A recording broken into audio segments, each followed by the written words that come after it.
Welcome back to detective and mystery fiction. Join us on a journey through the pages of old, dusty detective pulp magazines. Before we begin, I invite you to pause for a moment and share in the comments where in the world you're listening from, and what time of day it is for you. Code by L. Paul.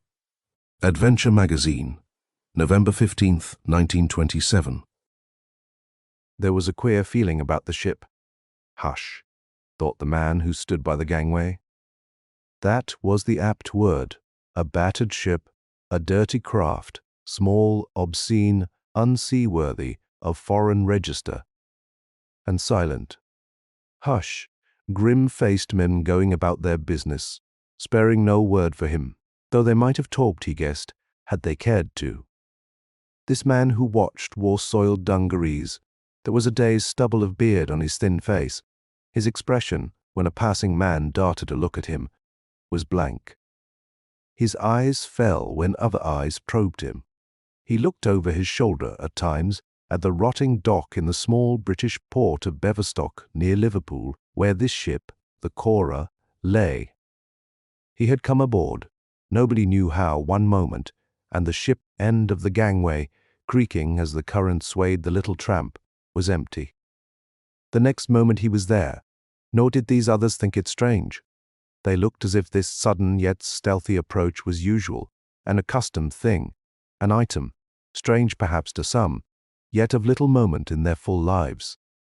The man in dungarees stood there till the first cheerful man he had seen aboard rolled up, the stout chief engineer. "That's him," said the chief, and tapped him on the shoulder. The man winced, turned and saw, climbing the steep gangway, a man. "That's him," repeated the stout chief. "Captain Bane." The man in dungarees saw a tall, glum seafarer with greying hair, his frowsy shore-going linen peeping from sleeves of shiny serge, his lapels greasy, his boots polished long after polish had become a mockery, and, topping all, a master's cap. This was Captain Bane, right enough. He stopped, stared at the man in dungarees, and said briefly, "We're from American Bar." The man in dungarees replied. "Come this way," said the captain. "My name's Bane. This is my cabin. We can talk here. Out on deck talks barred in port. Who sent you?" He fell silent, not because he waited for the answer, but more as if he had run down, as if this long speech had been an effort, a breaking down of his accustomed reserve. The man in dungarees waited, as if expecting him to say more, then at last replied, "Who sent me dip la place?" He fumbled in the pocket of his dungarees and found a wad of crumpled paper. "He sent this too." The captain of the Kora took the paper, opened it, held it up to the beam of light that stole through the grimy port. The man in dungarees sat down on the locker. "My name's Drake," he remarked. His eyes were fixed on the captain. He saw a wave of color sweep up over old Bane's weather-beaten neck into his cheeks, then recede again. What the captain read, spelling out large printed words, was this: "Sparklers, they're wise. Watch." The captain of the Kora crumpled the paper in his hand. "You read this, of course?" "I am no liar. I did, of course," the man in dungarees mimicked him. "As I said, my name's Drake, and this paper." "I've forgotten what was on it," Drake told him. "Dip gave it to you. Dip grows jocular." The captain laughed harshly. "Are you another of his jokes?" "I am a passenger. I don't carry passengers, my kind. Dip sent me. Remember, you know then, you have money." Drake spread 5 50-pound notes out on his knee. "As bad as that?" The captain whistled. "You could swank aboard a liner for that, and swank off across the pond." The captain stroked his long jaw reflectively. His eyes wandered over Drake's face, stopped for a moment on the wall clock above his head, dropped to the pile of treasury notes, and dwelt there. "As bad as that," said the captain of the Kora. "Not murder?" "No, Dip sent me, he knows." Need you? Need I? God forbid. Can you swim? Yes. Why? You'll have to. I see you don't know the game we play. Better learn before I take your money. You find it convenient to travel informally, to land on the other side incognito. No, your name may be Drake, and I don't care if it is or not. Names don't count here, but you wish to land as Drake, unknown to anyone. We arrange that no immigration folk to pester you, no police. We sail for Montreal. Below that city 50 miles or so are islands. Sometimes we go slowly through them close to land. An active swimmer dropping overside. You have more money, have you not? Yes, Captain, a little. There is a man on one island there. He has a boat. If you give him more than £5, he's robbing you. After that, your movements are not my concern. Again, as the captain paused, Drake had that strange feeling that here was a man talking overmuch, a man more fond of silence. And that's all? Drake asked. Simple, isn't it? Why do you say that? I feared I'd have to work my passage, and I'm lazy. The captain of the Kora reached for the little pile of notes. A man must live, he growled as if apologizing for his delinquencies. A man must live, and there is no money in tramp shipping. You'll find a small cabin on the port side, the empty one. It's yours, we sail with the tide. If you come on deck before that, and are nabbed, he patted his pocket where he had stowed those notes. That's your lookout, Drake. Drake rose and crossed the little cabin. At the threshold he paused. Those other cabins? You are 3. The others you won't meet till we are at sea. Drake stepped out, dropped down a steep iron stair to the deck, slid into the port alley where tiny doors formed a row, tried first one, then another till he found one unlocked, entered, and found himself in a cabin so small that it could scarcely contain a bunk, and its occupant at the same time. Men had watched him. Shadowy figures, heads out of the galley, the engine room, the fire hold. They had said nothing, betrayed no surprise at his coming. They were silent men. Hush! The salt wind drifted across the deck of the Kora. She was wallowing in the Atlantic. Drake and the fat chief sat in the lee of the funnel. They had struck up an acquaintance during the first half of the voyage. Drake had traveled. He knew things. The fat chief, a jovial rascal, had the curiosity of a child and a stout man's zest for effortless, vicarious adventure. The 2 other passengers had kept apart.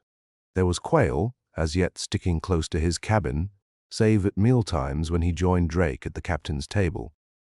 He had given that name Quail, casually, as if it had just occurred to him, as if names were matters of only passing importance. He was a tall, silent man, middle-aged. The 3rd passenger messed with the crew. He was a small Liverpool dock rat.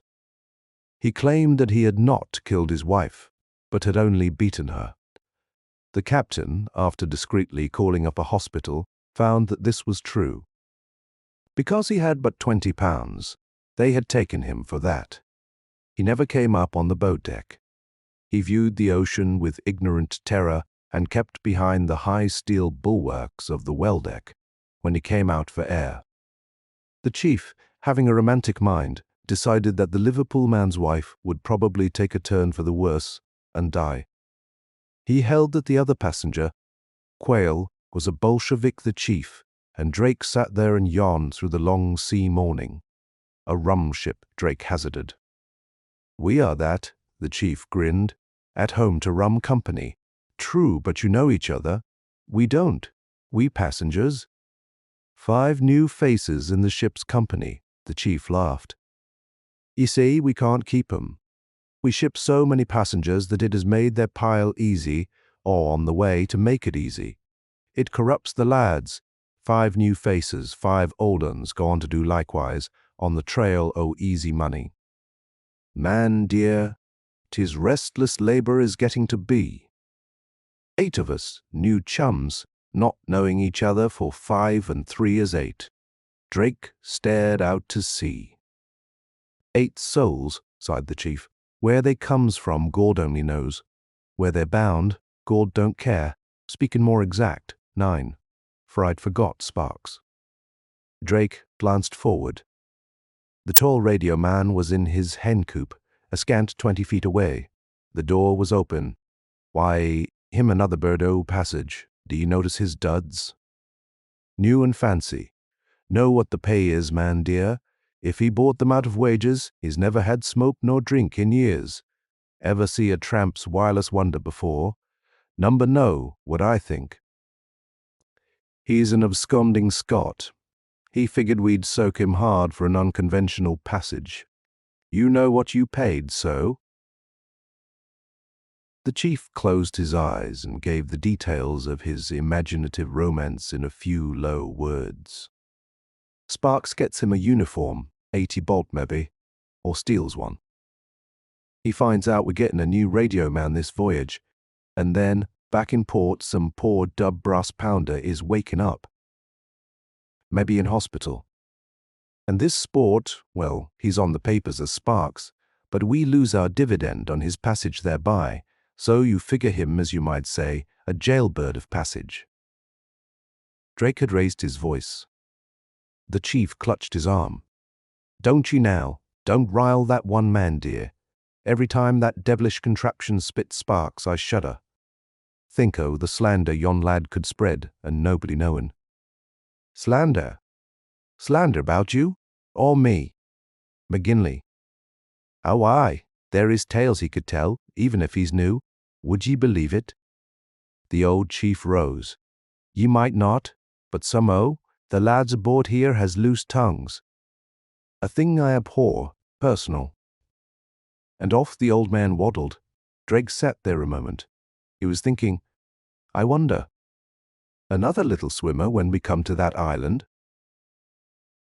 Will there be 4 of us in the water? Will the 4th be Sparks? If so, best watch him. Rising, he added a codicil to this conclusion. There is 9 aboard, counting myself, he thought. 9 that may be. Well, anything best start figuring this one out. That'll leave 8, and one of the 8 is me, Drake. Wonder what I'll be when we come to the end of the voyage. He glanced aft. The stout chief engineer was there where he had paused on the stair that led below. Them that don't talk here, said McGinley. Them that don't talk on this ship. They guesses. Drake slipped forward till he stood by the open door of the wireless coop. The new Sparks looked up.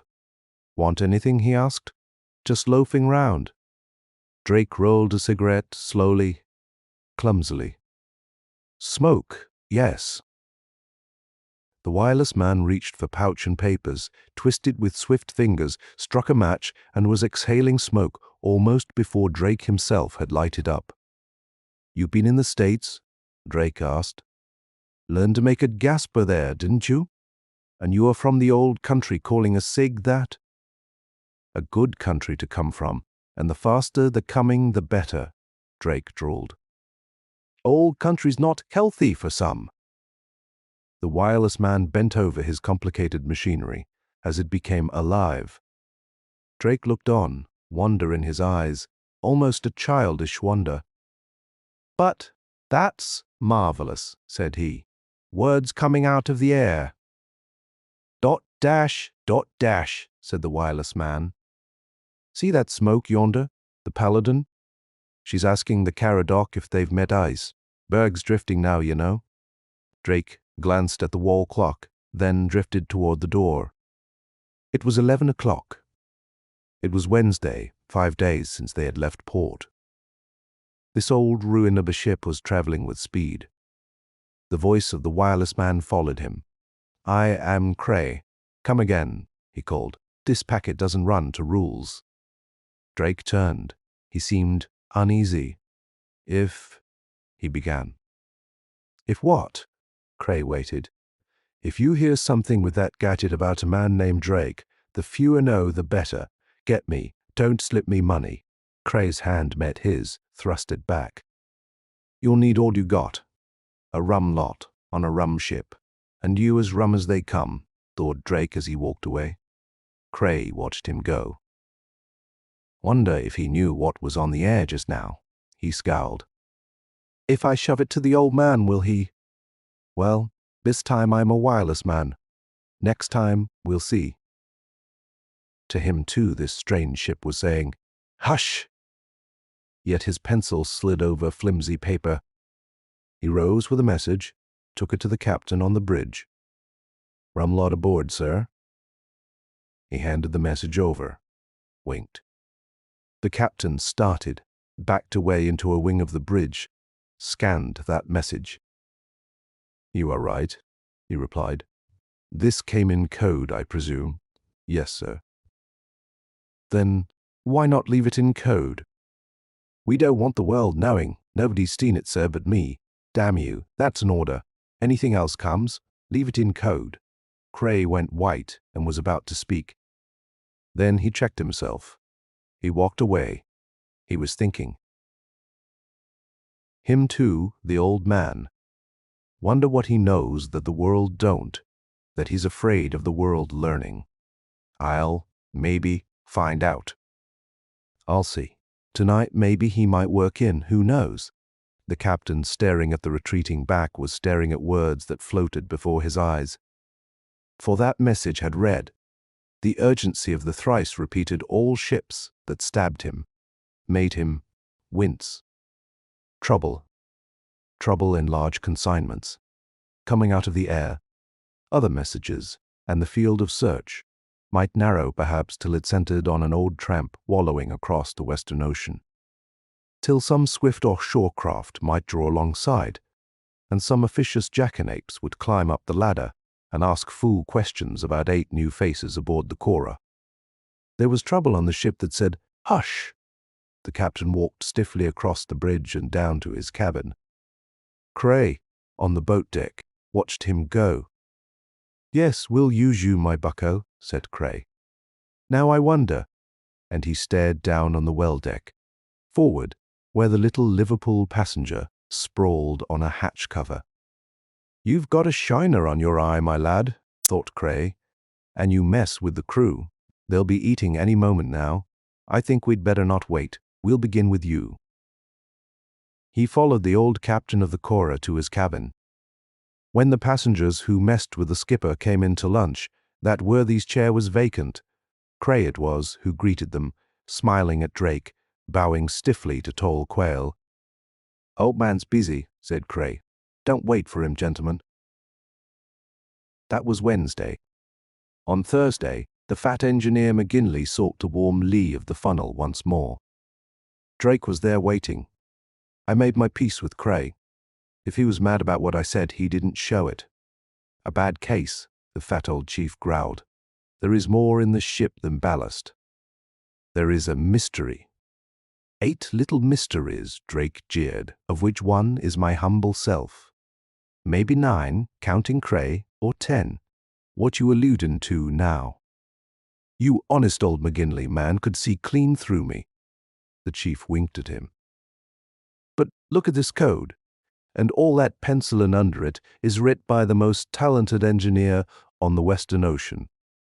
Drake glanced down at the flimsy bit of paper. He saw first a jumble of phrases and part words, but below that, a penciled legend made sense.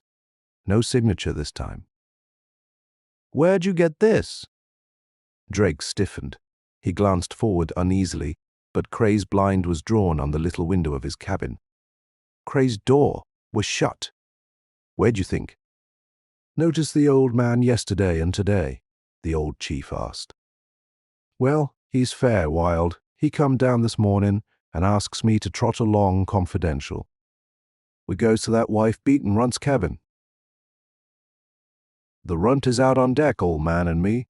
We rip up the floorboards. We pry apart the bunk. Looking for what?" He wouldn't tell at first. Then, when we found nothing, he begun to rave about jewelry. Him that's carried such down and outs before, looking for jewelry in that cabin. Told me to shut up, left me standing on air like. So I mooched. Half an hour ago, Cray comes down with this. Old man looks her over, puzzles her out. He was standing by his cabin. Next he dives in, grabs something, pockets it, and comes out again. Know what he grabbed? Number his gun me. I grabbed something else. This, now you know as much as I do, unless you know more. Drake stared at him, then dropped his eyes. And if I do? Cray and the old man know a heap. My guess is there has been robbery, and now it looks like murder. Like as not, the search'll narrow down. Scotland Yard ain't manned by fools. Like as not, there'll be other messages. Liverpool runt's been cleared. He don't pack no valuables. There is 7 new faces aboard beside him, leaving Cray out. If things gets hot, and they start to search the lot, well, him that has them jewels is like to swing, unless... Drake seemed to be master of himself now. Unless the lads slipped him to a good-natured old fool of an engineer, there is places below. Old McGinley winked. Well, if you meet the man aboard here, you tell him thanks. I will. Cray's blind's gone up. Drake rose. I am going to have a chin with him. If there is one thing more than another has hanged fool men, it's words. McGinley warned and left him. Cray grinned as Drake opened the door. You heard anything? Drake asked nervously. Nothing. Thought maybe some message might have drifted in. Seen you writing a while back. There was. Cray laughed. Fool operator on the Jessamine was asking me if I'd bought my girl that diamond yet. Drake stood by the table, his lean fingers clasped about its beveled edge. Cray, watching covertly, smiled. That table was shaking, though it was fastened to the floor. You are a strong man, ain't you? Cray asked. There is stronger aboard this packet, Drake answered tonelessly. Where'd the old man dig up those new sailormen? 2 of them I saw this morning, ramming at that bent stanchion that supports this deck. Take 4 of me to make 1 of them. That's an idea, Cray smiled, as if relishing his chance to play with this man. What is? Drake frowned. Making 1 of them from 4 of me. Then there is Quail. He's husky too. Well, beef don't count with me. Cray shoved a chair forward. Want to listen in? He reached for an extra headset, plugged in, adjusted it for Drake, then watched him keenly as some faint message came. So that's what it sounds like. Drake looked up. I've often wondered, but Cray was busy writing. His pencil fairly shook as it sped over the paper. What's that? Drake looked over his shoulder. Too late, Cray shoved a hand over what he had written, for Drake had seen plainly, the uncompleted sentences. You seen, hey? Cray fidgeted, seemed annoyed, yet he might be pretending.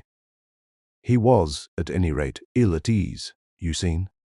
Well, what's a rusky more or less to you or me? Don't tell the old man I showed you. The others came in code. This one's plain English. Best beat it. I've got to take this to the old man. Drake got up and walked silently out. On the threshold, Cray stopped him with, Ever know any Russians, Drake? Some of them is big men, hard fighters. Take a powerful man to handle them. Meaning? Drake spun about fiercely. Meaning you know more'n you let on. Cray laughed. Thought I'd catch you. You know who Varnabos was, owner of the Varnabos necklace. You know why he's dead. Drake rolled a cigarette with his usual clumsiness. What mobsman doesn't know? He asked. Come, Cray, you know what sort we passengers are on this dirty little ship. Know Varnavos and his necklace? Who does not, in my walk of life? What gang but has had their eyes on him and his jewels, and now that a cleverer man than myself has pulled the trick, so you are a crook, Cray jeered. So, Drake smiled pleasantly, did you think me a lily? Drake was composed now. Imagination's a grand thing, Cray. Sometimes it leads men into trouble, though. You've been reading dime novels. Drake walked away. Cray watched him go aft, along the boat deck, and down the steep stairs. "You'll worry, my man," growled Cray. "Now, what's next?" "Liverpool swine is ruled out. That fool of a skipper, a child, could see through him. He's ripped that Dub's cabin to pieces. At this rate, he'll have the whole ship torn apart, every man-jack on edge. Not one'll get by him without him poking and prying, and he's fool enough to make a bad break so. We're 5 days from port, and—" He stared at that last message, which he had left incomplete. With a swift pencil, he ended it. "That?" said Cray to himself, as he took the message to the captain of the Kora. "That'll hold him for a while. This ship is jammed full of strong men, so you can't find him. The thief!" Cray jeered. There was no deference in his tone, no respect. Here he sat in the old man's cabin and yawned away as if such a thing as discipline had ceased to exist. The thief. He's been a murderer for 2 days. Old Bane scowled at him. "You have me nigh crazy. First we rip up that little rat's cabin. That was you. I just hinted," Cray began. "Hinted like you did when that message came about looking for a strong man who could kill bare-handed." "A strong man? You found several," Cray retorted. "Was it me said it might be one of those 2 sailors?" "Oh, yes, I admit I didn't contradict you. I'll say I let you have your way. Do your own crude sleuthing, searching that forecastle. Don't you know that sailormen are a neat lot? Even such scum as this? They know this moment that you have been prodding about. And now you say, 'You put things into my mind, damn you.'" The old man glowered at him. "I thinks things and says things, and there ain't no reason to them when said and thought. They ain't my thoughts. They ain't my actions. And mine, of course, hey? I do it all. Maybe I did this. This came today." Cray shoved a sheet of paper at him. The old man ran his eye over a jumble of code, then reached for his book, translated. "You know what it is." He lifted his head and stared at Cray. "You know all ships." "No, not this time. The search has narrowed down," Cray grated. "This one is, which means—" The skipper of the luckless Kora waited. Thus, Cray's face was tense. "Scotland Yard, they got a line on us. They're closing in on their man, and when some detective comes up the ladder, we're nigh into St. Lawrence Gulf." The old man stared out of the grimy port. "When the showdown comes, never such a ship for secrets as this," Cray said. "They'll come for one. They'll find a heap. You, for instance," the captain suggested. "Sure me, and you think I'm sweating over this just for fun? Think I give a damn if they get their man? Me? Hell, no, I got my reasons. So have you. They'll come aboard with a pilot. Maybe they'll begin poking round. Unless what? Unless the man's ready for them. Then it's a pat on the back and a clean bill of health for you. And thanks, my noble radio man. Your message was music to our honest ears, for me." Cray stopped. "And so," Cray leaned closer, "get this. There is 2 men we ain't searched yet, Drake and Quayle. Either one, maybe." The old captain rose. "We'll start with Quayle, eh?" He made for the door, but he stopped, turned. "You put that into my head, damn ye." "What if I did?" Cray cried. "What if I did?" "Since you have no detective aboard, what price, Cray, hey? What price, Cray? I'll tell you I'd as soon to God we had a detective aboard," the captain growled. "That's what price, Cray," he stumped out. The wireless man got up slowly and idled about the cabin as if it were his own. That last remark of the skipper's had hit him. "A detective," said Cray softly. "Maybe we have at that, my brave old sea dog. Maybe we have at that." He followed the captain on deck and twitched his sleeve. He drew him into a corner. "I'll do this next job myself," said Cray. "You mean Quayle? Him, you better stick to your knitting. Talk like a human being at lunch. Keep that solemn-faced, secretive Quayle there until—" You ever figure there'll maybe be a reward for them diamonds?" "Reward?" The old captain of the Kora snorted.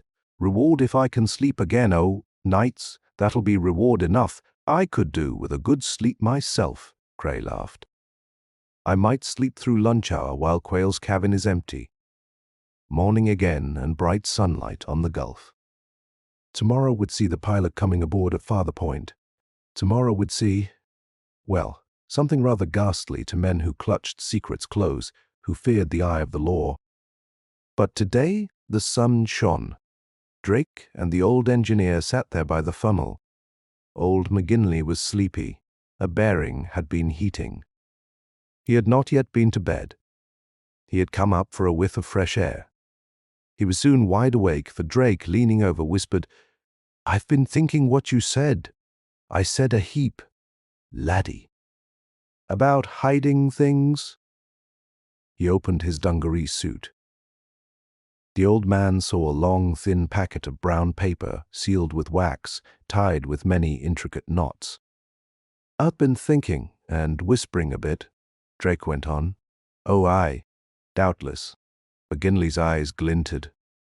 A chief engineer, he knew, could hide things where nobody, not even the man who had trusted them to him, could find them. "Oh, aye," he repeated. "Something else has whispered me, bold lad.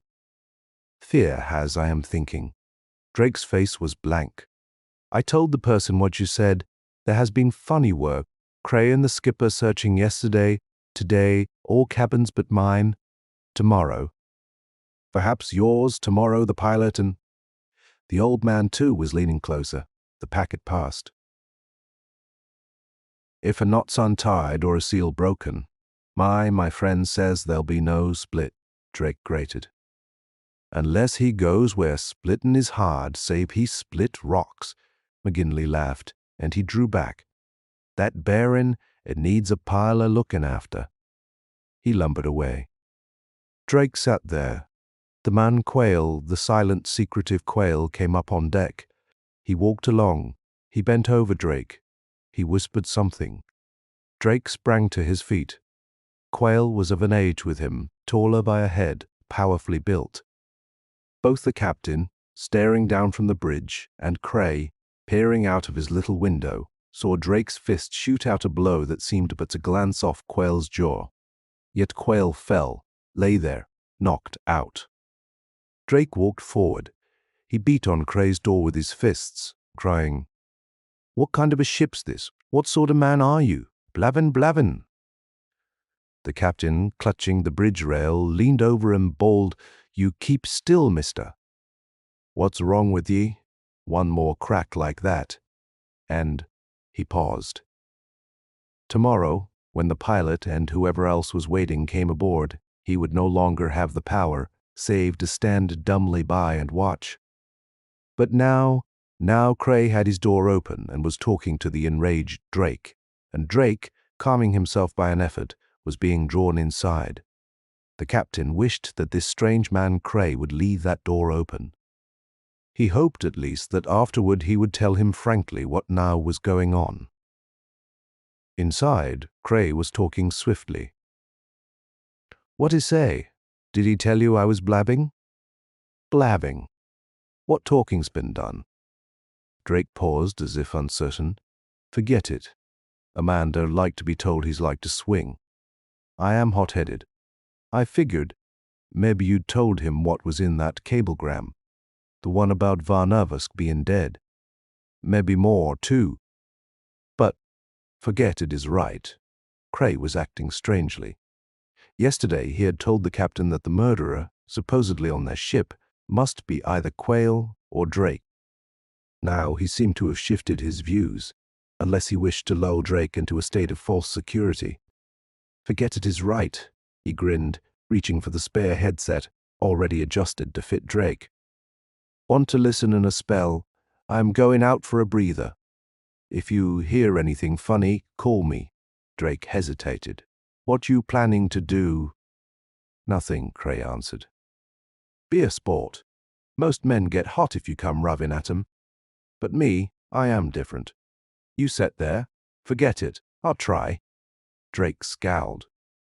If the old man says anything about that row with Quayle, you tell him it's an old score we were settling." "Right." Cray crossed the threshold and slammed the door shut. Drake listened as he walked down the deck. He heard other footsteps. Out of the window he caught a glimpse of the captain's grey head, then the boatswain, supporting a limp Quayle toward the stair. "I wonder," Drake frowned at the wireless, said, "what's their next move? And old McGinley, what's he doing?" Old McGinley, cutting loose cord after cord, breaking through wax seals, was opening that brown paper parcel. What he found turned him into a covetous old man who thought furiously. Finally, one hand fondling his pocket, he climbed heavily down ladders to his own peculiar domain. Once more Cray faced the old skipper in his cabin. "You saw that?" Bane was eager. He sensed at last the end of this mystery. "You saw that Drake and heard him howl about blabbing?" "Yes," Cray scoffed. "Heard a heap, but I'm not taking that for gospel. It must be him. You found nothing in Quayle's cabin?" "Not yet," Cray answered. "I'm figuring on looking again. Know what I think? They're both in the theft, if not the murder. Take those names." "Both birds' names. Quayle and Drake, ain't they? Sort of funny, them both choosing the same sort of monikers for this trip, like one had thought of one, and the other had followed suit. Crooks are like that." The captain gazed at him speculatively. Crayfish, another zoological name. "Well, go on. You don't pass as an honest man, Cray. Later that, you're no better, if no worse, than the rest aboard this packet." "What were you going to say? I got an idea they've been passing that necklace from one to t'other," Cray explained. "They had hard words. What if Quayle had it last after I searched his dump? What if he wouldn't hand over and Drake? I been working on him, scaring him. If Drake, I say, figured Quayle was going to jip him. How about that? Maybe Quayle ain't scared of getting caught. I searched his dump careful. He may figure he ain't suspected no more. He may think, if he is suspected, that we don't know how to search right, and Drake, figuring he's losing out, gets mad." The captain shook his head. Father Point was getting closer, morning, and the pilot would come, and with them. Well, iron bars perhaps, certainly a lost ticket and a lot of trouble. A man couldn't account for 3 extra men on his ship, and such men. "I don't know if we miss this time," he paused. "We'll search both cabins," Gray broke in, "and both at once. You take Quayle's, I'll go for Drake's. We'll win this time."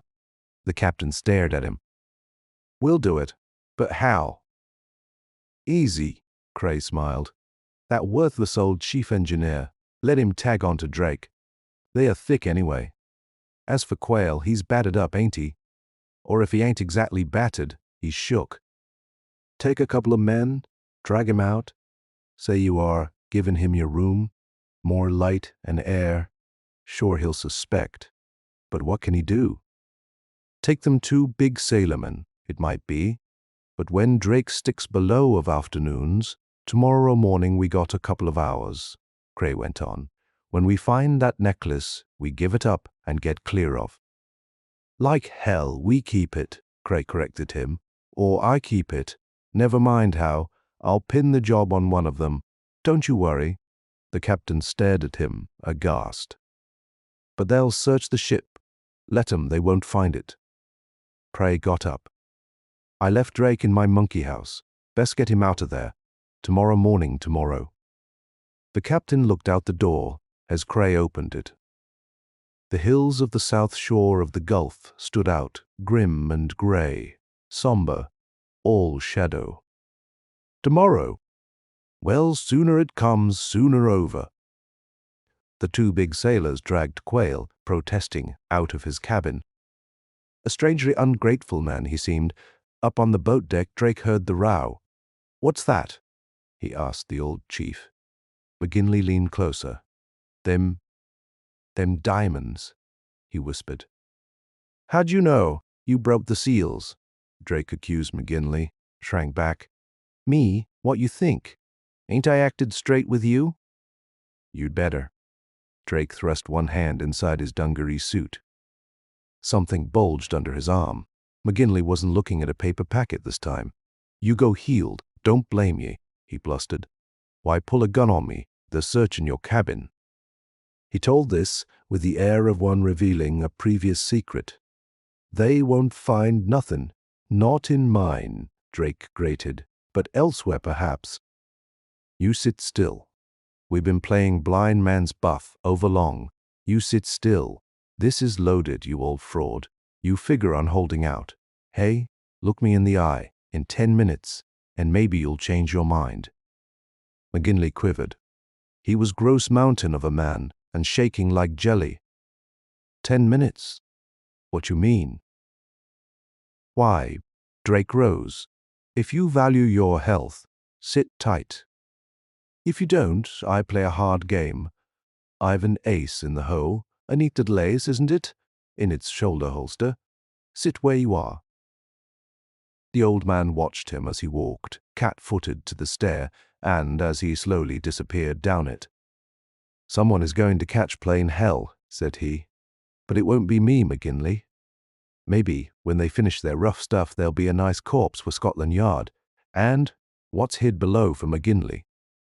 But McGinley was not down in the alleyway, and it was there that things were due to happen. First, the old captain's voice, as he cried through the thin partition between Drake's cabin and Quayle's. Come here, for God's sake, Cray. I found something, Cray. Running in from Drake's cabin, saw a velvet-covered case, long, narrow, bound with precious metal. The captain laughed in relief. Got our man, where'd you find that? There? The captain kicked a disreputable handbag. In the lining sewn in. I felt it. First shot, 9. Open it, Cray urged. Let's see. It's locked some way, but old Bane's strong fingers wrapped themselves about the slim thing of metal and velvet. The cords of his wrists stood out for a moment. Then the case was open, cracked like a walnut shell. It was empty. The captain glared at the fragments in his hands. Cray, leaning closer, muttered, Never mind, hang on to that. It's evidence, ain't it, Quayle? He'll tell more when them detectives get after him. He'll talk.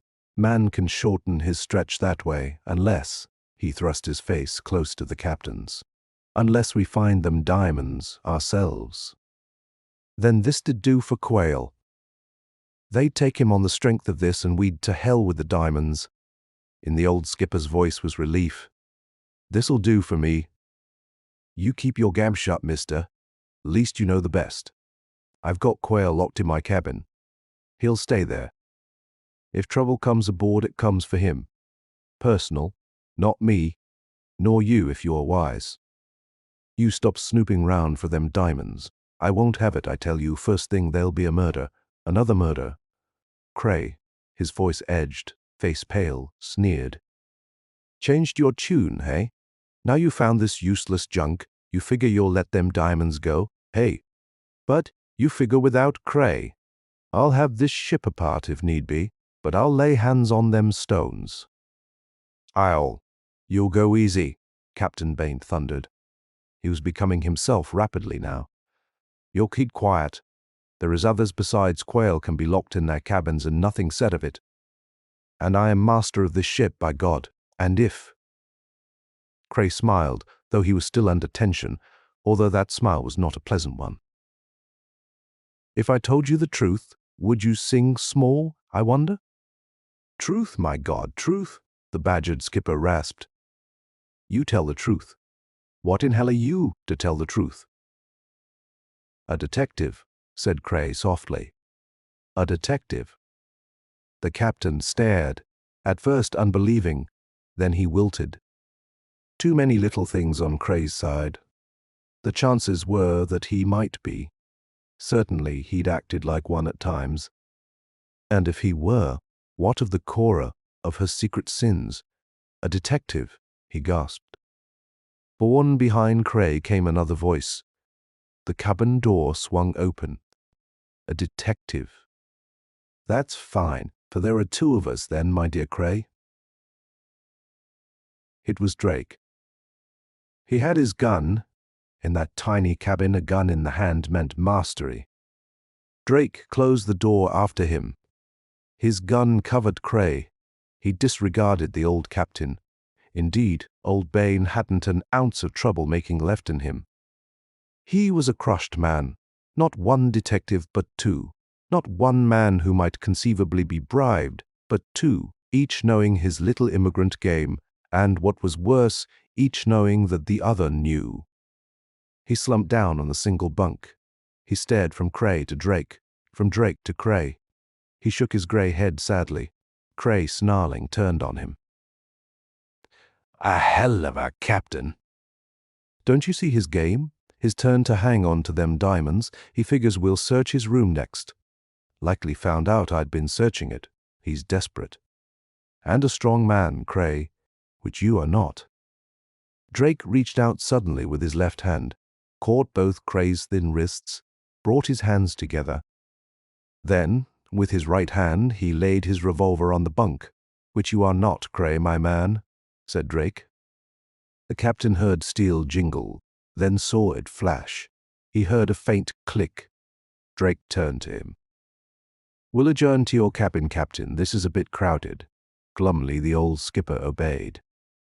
Cray stood there handcuffed, silent now, as if with the snapping of the steel handcuffs had gone from him his last chance. They stumbled out into the alleyway, Drake's steady hand on Cray's elbow. As Cray walked along, men eyed him. He scowled at the first. His face was blank as he passed a second. But when the third man stared, he smiled cockily. He was on parade and would be on parade until Drake and his kind had done their best or worst. He must act out his part, confidence in every look, every gesture. That was his code. He would follow it, despite the reason for his captivity. There was a certain desperate gallantry about Cray, as Drake led him off, handcuffed, to the captain's cabin. He even managed to whisper, as they climbed the steep iron stairway to the boat deck, "A pretty job, Drake. If your feet didn't look it, nobody'd take you for a dick. Only thing is, you got the wrong man." "Have I?" Drake asked. "Have I? Maybe it's Quail should be wearing these." Cray kept silent of that, as if reluctant to tell, as if now the enemy had appeared in his true form, he were changing his whole tune, as if those under the law's suspicion must close up their ranks and stick together. "Quail. There he is in the cabin," Drake went on. "I'll be bound he'll be glad to see us. You see, Quail's my partner, Cray." Drake and the old captain were alone. Quail had taken Cray away, had locked him up, was keeping an eye on him.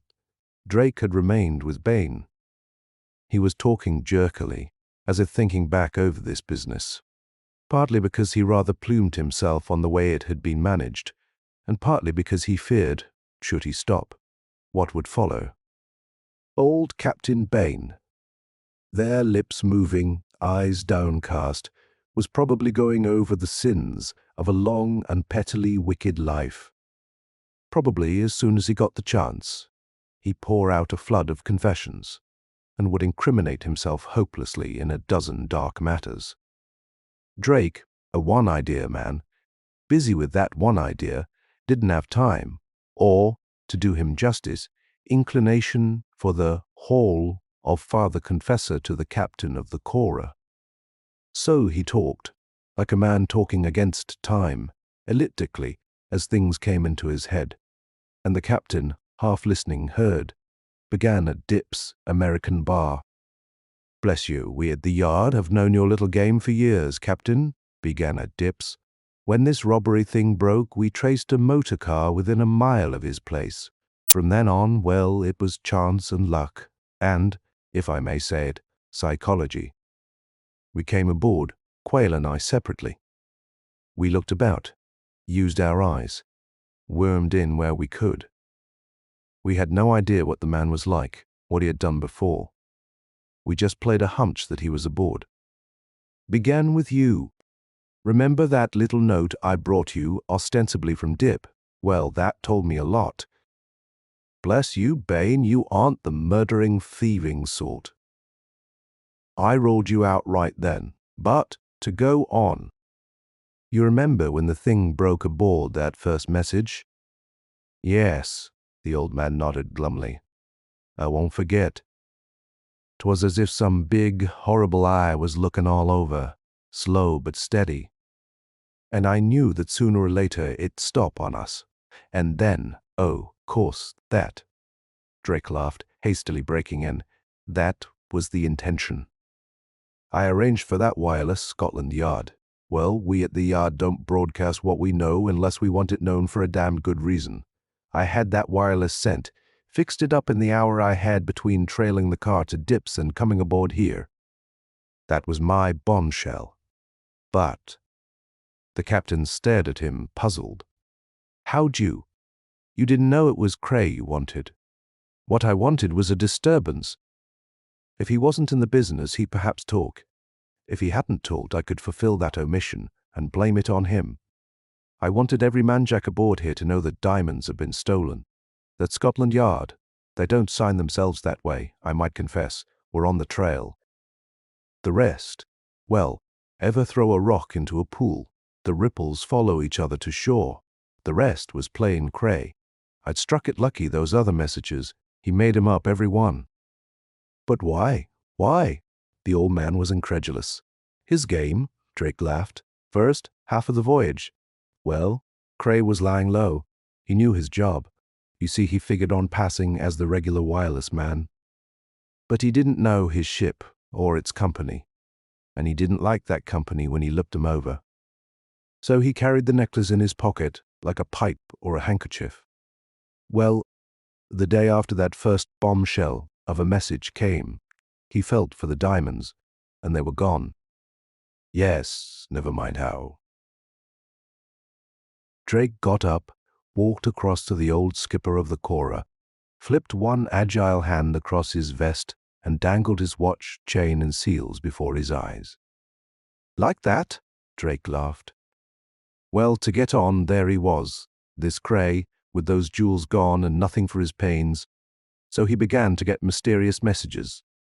Bit by bit, suspicion formed, centered, first on this one, then on that one.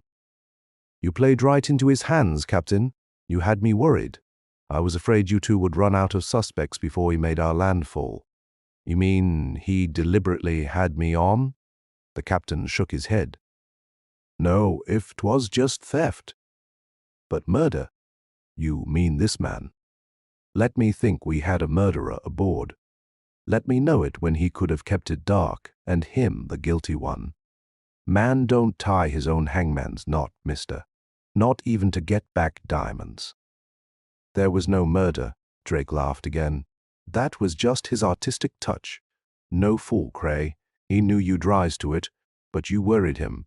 He wanted to search every last cabin. But he also wanted to make the job hang out till the last moment, in case you might show a rush of brain to the head and get to suspecting him. Well, you did it as he planned. Between you until, well, there were two of us left, Quayle and myself. Cray was getting scared by now, so when he searched Quayle's cabin yesterday, he planted the box that those diamonds had been in when he lifted them. Then he worked things so that you would find it, not him. But why? Drake stared at him. What use going on like this? How could this man, who but half listened, understand, when even he saw some things but vaguely? You threw a straw into the water, then a dozen more. If one of them taught you anything of drift or eddy, you were content. When he spoke again, his voice was crisp and incisive. That fight. A fake of Quayle and me, in case Cray suspected us of working together as he did, eh? Just a precaution. It bothered him as other things did too. His problem was twofold. Those stories, you see, the wireless messages he was making up.